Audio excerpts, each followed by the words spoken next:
오늘은 어려움을 직면할 때라고 하는 제목으로 말씀을 나누려 합니다. 시편 88편의 시는 모든 시편의 노래 가운데 가장 깊은 고통 가운데 있을 때 고백하는 시입니다.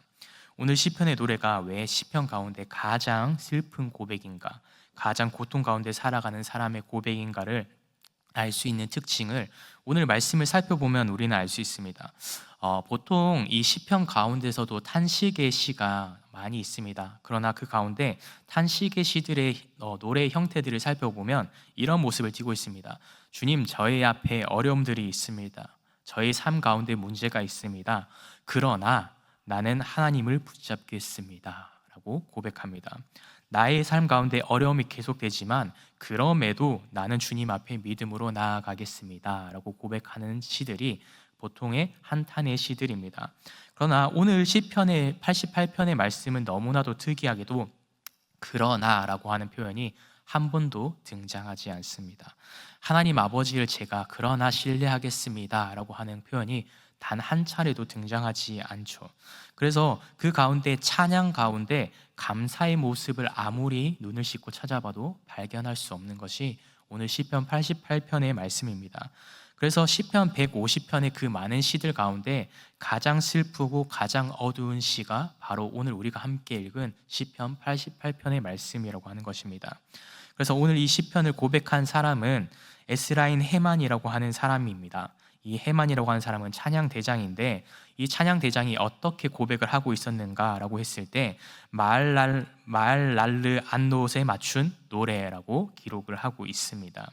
이 마알랄르 안노시라고 하는 것은요, 질병이라고 하는 뜻입니다. 그러니까 병자를 위해서 노래한 곡들이라고 하는 것이죠. 그래서 실제로 질병으로 이렇게 고통하는 사람들과 병으로 인해서 고통받는 사람들을 위해서 불렀었던 고백이라고 하는 것입니다. 근데 어떻게 이렇게 가장 슬프고 어두운 고백들이 하나님 아버지를 찬양하지 않는 그 찬양의 내용들이 하나도 없는 고백들이 어떻게 그들을 위해서 불렀던 노래이고 그들에게 위로를 주었던 것인가를 우리가 오늘 말씀을 함께 살펴보면서 깨달을 수 있는 은혜의 시간이 되기를 간절히 소망합니다. 방금도 말씀드렸지만 말랄르 안노스는 고통스러운 질병이라는 뜻을 가지고 있습니다. 그러한 뜻처럼 오늘 본문의 시작부터 이러한 고백들이 나열되기 시작하는데 1절과 2절 말씀을 살펴보면 이렇게 고백합니다.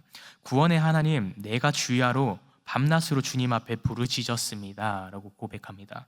그리고 2절 말씀에는 내 기도가 주님 앞에 진정으로 들리고 있는 것입니까? 나의 부르짖음에 주의 귀를 기울여 주십시오. 내 간절함이 주님 앞에 닿을 수 있도록 허락해 주십시오 라고 기도하고 있었던 것입니다. 자신의 마음이 주님의 그 마음 가운데 닿게 해달라고 간절히 부르짖은 것은 자신의 기도가 지금까지 하나님 앞에 이렇게 상납이 된 것이 한 번도 느껴지지 않았다라고 하는 것을 반증하고 있습니다. 그리고 더 분명히 그것에 대해서 증언하는 것은 3절의 말씀인데 나의 영혼에는 재난이 가득하며 나의 생명은 수월에 가까웠습니다 라고 고백하고 있습니다. 나의 삶 가운데는 어려움이 가득하고 나의 생명은 수월에 가까운 것 같습니다 주님, 이렇게 고백하고 있는 것이죠. 여러분, 그래서 이 3절까지 말씀만 보아도 우리는 이 고백하는 사람이 얼마나 주님을 간절히 찾고 있는지를 깨닫게 됩니다. 그리고 그의 삶에 다가오는 재난들로 알 수 없는 어려움을 겪은 것들을 통하여서 얼마나 시험을 겪고 있는지를 살펴보게 됩니다. 마치 수월과 같은 지옥과 같은 하루하루를 견디고 있는 것을 우리는 말씀을 통해서 깨닫게 됩니다. 그래서 오늘 말씀을 이렇게 묵상하는데 저는 딱 한 사람의 모습이 투영되었습니다. 우리가 잘 알고 있는 성경 가운데 욥이라고 하는 인물과 가까웠다라고 생각이 들었습니다. 욥은 이해할 수 없는 고통 가운데 그 고통을 사람들에게 토로하였습니다. 그리고 하나님 아버지 앞에 그 고통을 토로하였습니다. 어떤 소망도 발견하지 못하는 그런 어려운 상황들 속에서 제가 모태에서 알몸으로 나왔으니 알몸으로 돌아가는 것이 당연합니다 라고 고백하기도 했지만 차라리 태어나지 말았어야 하는데 라고 이야기하면서 자신의 출생을 저주하기도 했습니다. 그리고 그를 위로하던 친구들이 있었지만 점점 자신을 정죄하는 그런 상황들로 인해서 그의 마음 가운데는 더 큰 어려움들이 생겨나고 하나님 아버지를 붙잡으려고 계속해서 더 많이 소리쳤지만 어떠한 반응도 하지 않으시는 하나님으로 인해서 답답함과 절망감으로 그 삶이 무너져 내리는 것을 우리는 성경 가운데 많이 살펴보았을 것입니다. 오늘 시편 기자의 모습도 그 모습과 동일했던 것 같습니다. 그래서 오늘 이 욥과 같은 모습으로 시인은 하루하루를 살아가고 있었던 것을 살펴볼 수 있었습니다. 그러나 그런 고통 가운데 있는 삶의 모습을 제가 묵상하면서 한 가지 사실을 깨닫게 되었는데, 어려움 가운데 보통은 우리는 그 원인을 찾으려고 하고 그것을 해결하기 위한 근원을 찾아 나서려고 합니다. 그래서 그 문제의 근원을 발견하고 해결함을 통해서 그 문제를 이겨나가려고 하는 것이 오늘 우리의 보통의 모습입니다.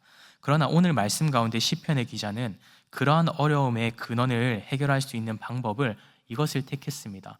밤낮으로 주님 앞에 기도했다라고 하는 것입니다. 내가 주야로 주님께 구했습니다라고 하는 것은 나의 부르짖음 가운데 밤낮으로 계속해서 끊임없이 주님 앞에 간절히 고백했습니다. 주님, 이제는 저의 이 기도에 응답하여 주십시오라고 고백하고 있었던 것입니다. 내 영혼 가운데 재난이 있고 어려움이 있는데 수월과 가까운 삶을 살아가고 있지만 주님, 밤낮으로 저는 주님 앞에 기도합니다라고 고백하고 있었던 것입니다. 여러분, 어렵지만 우리의 믿음의 모습을 확인해 볼 수 있는 한 가지의 방법이 있는데, 그것은 우리는 무엇을 바라보고 무엇을 생각하고 무엇을 말하는지를 돌아보면 됩니다. 어려움 가운데 보통 내가 사람을 의지하는 사람이었다면 그 자리 가운데 사람을 쫓아 살아갈 것입니다.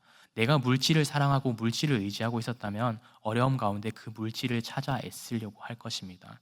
그 가운데 오늘 시편 기자는 무엇을 찾고 있었는지 되돌아보기 원합니다.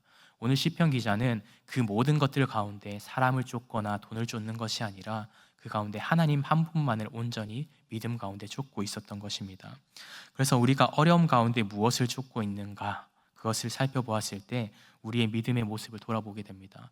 여러분, 우리가 어려운 시간 속에서 사람을 의지하거나 물질을 의지하거나 그 가운데 어떠한 권력적인 것들을 의지하는 것이 아니라 하나님 아버지를 쫓는 믿음을 가질 수 있는 저와 여러분이 되기를 간절히 소망합니다. 모든 것의 주관자 되시고 모든 것의 통치자 되시고 우리의 삶을 인도하시는 그분을 바라볼 때 우리 가운데 그런 믿음의 능력이 펼쳐지는 것입니다. 믿음의 능력은 다른 데 있지 않습니다. 그분을 의지하고 그분을 바라보고 살아가는 삶을 허락해 주시는 것입니다. 그래서 오늘 그런 믿음의 모습을 가지고 정말 주님 앞에 한 걸음 더 나아갈 수 있는 우리 은성의 성도님들 되시기를 간절히 소망합니다. 오늘 시편 말씀이 주는 또 하나의 교훈은 바로 이것입니다. 6절 말씀과 7절 말씀입니다. 주께서 나를 깊은 웅덩이와 어둡고 음침한 곳에 두셨사오며 주의 노가 나를 심히 누르시고 주의 모든 파도가 나를 괴롭게 하셨나이다. 아멘. 오늘 시편 기자는 자신의 깊은 웅덩이와 어둡고 음침한 곳 가운데 두셨다라고 이야기합니다. 주님의 노하심이 자신의 삶을 짓누르고 주님께서 주시는 그 파도로 인해서 내 삶이 너무나도 괴롭다라고 이야기를 합니다. 그래서 하나님이 맨날 나를 괴롭히시고 나를 괴롭게 하시는 분이다라고 고백하는 것이죠. 여러분, 하나님께서 오늘 시편 기자를 계속해서 깊은 웅덩이 가운데 이끄시고 음침한 곳 가운데 두시고 주의 파도가 계속해서 덮치는 것이 시편 기자를 미워하셨기 때문일까요? 우리가 잘 그 사실을 한번 점검해 보았으면 좋겠습니다. 사탄이 주는 어려움도 있지만 하나님께서 우리에게 어려움을 주시는 목적은 무엇이라고 생각하십니까? 하나님께서 주시는 그 목적은 너무나도 분명합니다. 그의 믿음을 확인하시기 위함이었습니다.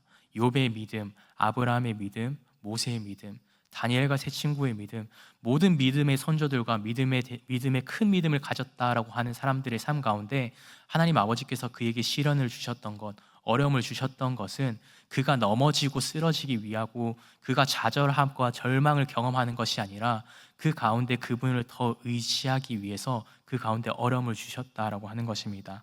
여러분, 그래서 로마서 5장 말씀에도 이런 말씀이 있습니다. 환난 중에도 즐거워하나니 이는 환난은 인내를, 인내는 연단을, 연단은 소망을 이루는 줄 알미로다. 소망이 부끄럽게 아니함은 우리에게 주신 성령으로 말미암아 하나님의 사랑이 우리 마음에 부은 바 됨이니. 아멘. 환난 가운데는 소망이 보이지 않습니다, 여러분. 환난을 통해서 인내를 경험하게 하시고 인내를 통해서 연단을 하시고 그 연단의 과정들을 통해서 결국엔 소망 가운데 이르게 됩니다. 그리고 그 소망을 가진 사람 가운데 성령으로 말미암아 하나님 아버지의 사랑을 그의 삶 가운데 가득 부어 주신다라고 로마서 말씀은 우리에게 증언하고 있습니다. 여러분 삶 가운데 혹시 환난이 있으십니까? 어려움들이 있으십니까? 저는 그렇다면 여러분 삶을 축복합니다. 그것은 하나님께서 당신을 너무나도 사랑하고 계신 것입니다. 그래서 마음 가운데 어려움이 있으시다면 저는 오히려 그 어려움을 축복합니다. 하나님께서 당신을 너무나도 많이 사랑하셔서 그 마음 가운데 사랑을 가득 부어주실 것을 예비하고 준비하고 계신 가정이기 때문입니다. 여러분, 그래서 우리가 그런 어려움 가운데, 어려운 상황 가운데 집중하는 것이 아니라 그 어려움 중에서도 그 주님을 믿음 가운데 붙잡고 나아갈 때 주님께서는 우리에게 더 큰 사랑과 더 큰 은혜를 가득 부어주십니다.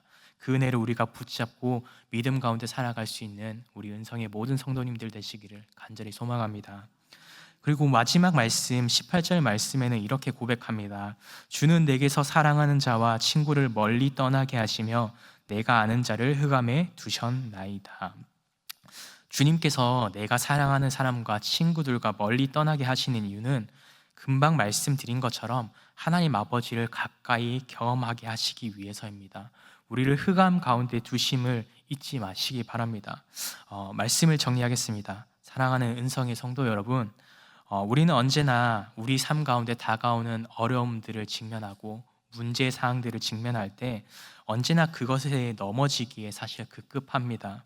왜 이렇게 나에게 문제가 발생하는 것일까? 내가 또 무슨 잘못을 했기에 나에게 이러한 시련과 어려움을 주시는 것인가? 왜 이렇게 불편한 상황들이 내 삶 가운데 펼쳐지는 것일까? 여러분, 그때 분명히 기억하시기 바랍니다. 하나님께서는 여러분이 미워서 그러한 상황을 주시는 분이 아니십니다. 오히려 그 상황을 통해서 하나님 아버지를 더 바르게 알아가고 하나님 아버지를 더 많이 받을 수 있는 사람으로 세워가신다라고 하는 것을 꼭 기억하시길 바랍니다. 우리 주변에 많은 병으로 아픈 이들, 그리고 이해되지 않는 문제로 살아가는 사람들, 내가 감당하지 못하는 문제들이 다가오는 것은 주님이 우리를 주님 앞에 한 걸음 더 나아가게 하시는 과정을 우리에게 예비하신 것입니다. 그래서 그 문제 가운데 그저 단순히 그 환난을 바라보는 것이 아니라 영원한 그 말씀 가운데 소망을 두고 우리가 하나님 아버지 앞에 믿음의 걸음을 걸어 나갈 수 있는, 그래서 그 믿음으로써 오늘 하루도 은혜의 삶을 살아갈 수 있는 우리 성도님들이 되시기를 주님의 이름으로 간절히 축복합니다. 기도하겠습니다. 사랑과 은혜 주님 감사합니다. 우리가 우리에게 주신 그 어려운 상황들을 통해서 우리의 생각이 이해되지 않는 문제로 인해서 우리의 마음이 상하고 어려움을 겪으면서 우리의 믿음의 문제인가 하나님 아버지의 부재인가를 고민하며 하나님보다 문제를 더 크게 바라보았던 우리의 연약함을 고백합니다. 이제는 우리가 어려움을 겪을 때, 문제를 대면할 때 그 문제에 대해 서 계시는 하나님 아버지를 바라보기 원합니다. 하나님께서 우리를 연단시키시고 믿음으로 살아가게 하시고 하나님을 더 알아가고 하나님을 더 의지할 수 있는 시간을 우리에게 허락해 주셨다라는 사실을 깨닫게 되는 우리가 되길 소망합니다. 그렇게 작은 우리의 믿음의 그릇들이 다시 한 번 더 주님을 통해서 연단되게 하시고 세상의 어려움들로 넘어지지 않고 믿음으로 굳건히 모든 문제들을 직면하고 이겨나가는 믿음의 성도들이 될 수 있도록 주님 우리의 삶을 인도하여 주시옵소서. 오늘의 삶도 주님의 말씀을 통해서 우리가 믿음으로 승리하기 원합니다. 우리의 인간적인 노력과 인간적인 힘으로 해결하는 것이 아니라 주님의 말씀 가운데 세워져 나아가는 우리의 믿음의 모든 은성의 성도님들 될 수 있도록 주님 우리의 삶을 인도하시고 역사하여 주시옵소서. 예수 그리스도 이름으로 간절히 기도드립니다. 아멘.